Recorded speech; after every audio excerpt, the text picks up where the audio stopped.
Hello, thanks for tuning in today. My name's Anthony, you're watching the Driver Mod. This is my 2015 Ford Fusion with the 2.0 EcoBoost. We're going to show you how to flush the brakes today, why you should flush your brakes, show you the tools and parts you'll need in order to complete this task. Let's get started. So first we're going to start with why you should flush your brakes and how often you should be flushing your brakes. You should be flushing your brakes at least every 2 to 3 years at a minimum.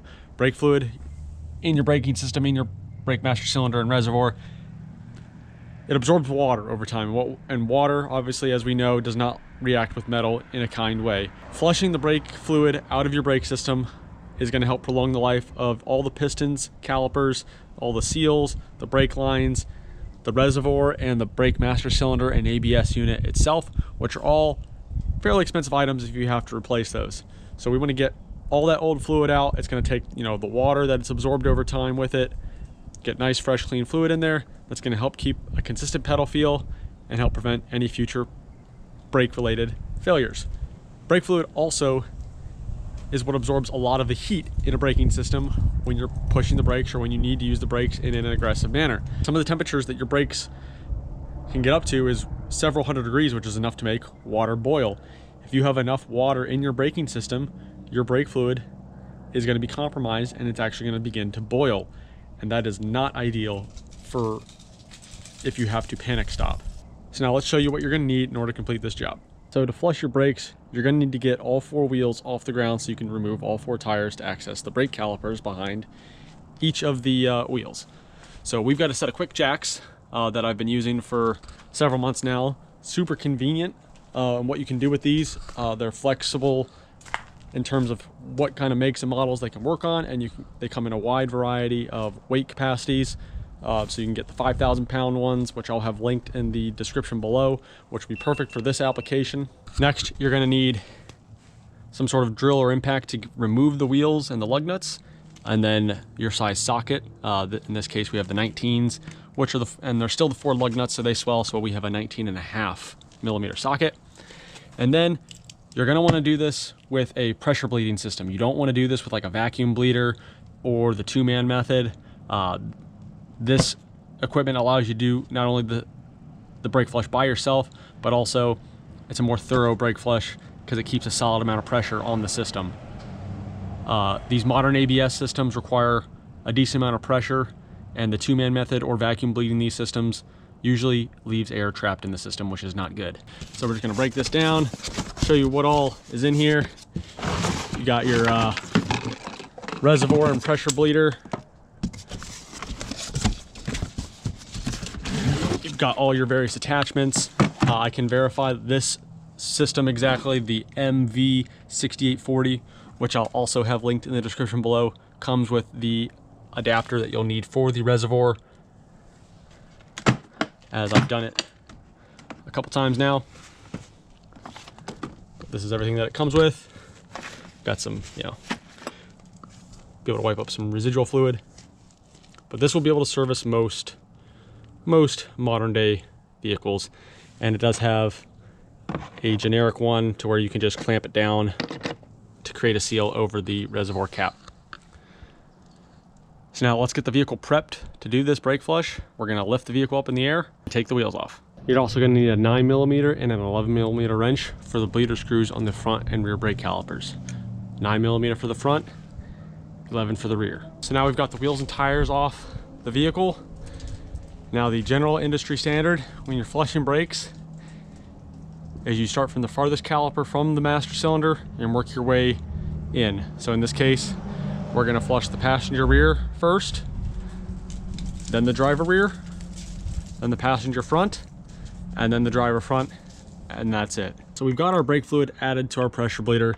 These next couple of steps are very important in the brake fluid flush process, because if you don't do it right, you're going to get air trapped in the system, and therefore you're going to have a spongy pedal, and when that air gets trapped in that ABS module, you're going to have a fun time getting it out. So first, close the top, and you're going to want to pressurize this to anywhere between 14 to 17 psi is always a good pressure for these modern ABS systems. Next, we want to get all the air out of this line without it going into the braking system. So you're going to want to attach just like your kind of like your spout attachment. Remove the cap from the reservoir. And then you're just going to slowly crack the valve here and let the pressure pick the fluid up from the container and push it into the reservoir. Got all the air bled out from the feed line. So now we're going to go ahead and remove our spout.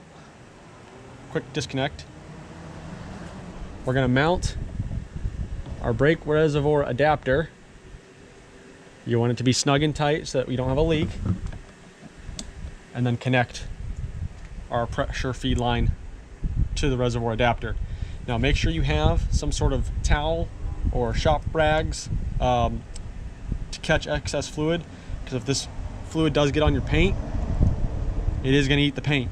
So if it does get on the paint, wipe it off with some solvent or glass cleaner as quickly as possible to prevent any sort of damage. Once we've got it mounted up to the reservoir, we're going to go ahead and completely open the valve, and then that will test the connection to see if we have any sort of leak. You're just going to monitor it for a second. Come over here, check your pressure. We're still at about 14. We're going to give that a couple more pumps to make sure we got good pressure in the system, and then we can move to our passenger rear caliper and start the brake flush process. So we're at the passenger rear caliper. Now you're going to need something to put your old brake fluid in, because that pressure bleeder is going to push the new fluid into the reservoir, and that's going to in turn push the old fluid out of the system. So you're just going to want to get like some sort of like hose or small fuel line. You're going to attach it to the head of the bleeder, and then you're going to put this hose into whatever your catching device is. It can be anything from I got an old brake fluid bottle, just anything, water bottle. And then all you're going to simply do is crack this loose until you see fluid coming out. The first one usually is going to be the longest that you're going to let it run, because that's going to get all the fluid out of the, the old fluid out of the reservoir. But it just takes a little bit of patience. Once you have that and you can see the fluid moving, you can see little air pockets from the air that was trapped in this hose coming through. That's how you can tell the fluid's moving.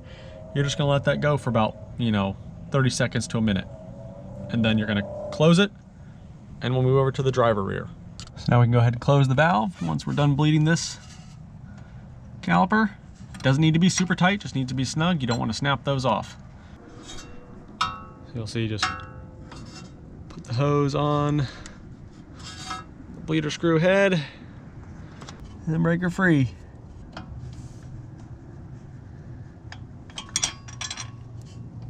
Well, that side's bleeding. We're just going to go ahead and spray this side with a little bit of brake clean to get any sort of brake fluid off the components.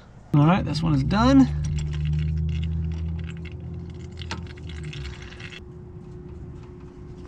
And try and do this one-handed. All right, we'll go ahead and pull this hose off.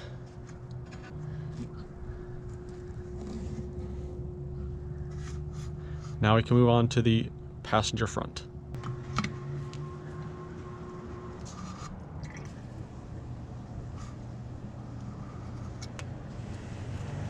Oh no!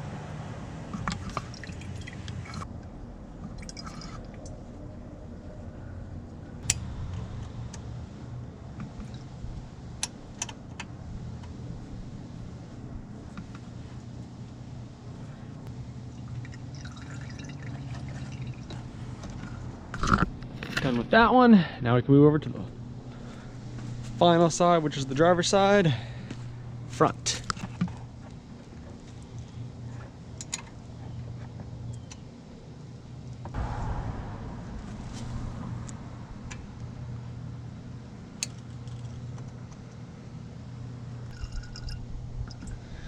The driver's side front takes the least amount of time to do because it's the shortest distance from the master cylinder to the caliper. Once that side's done bleeding, go ahead and close it.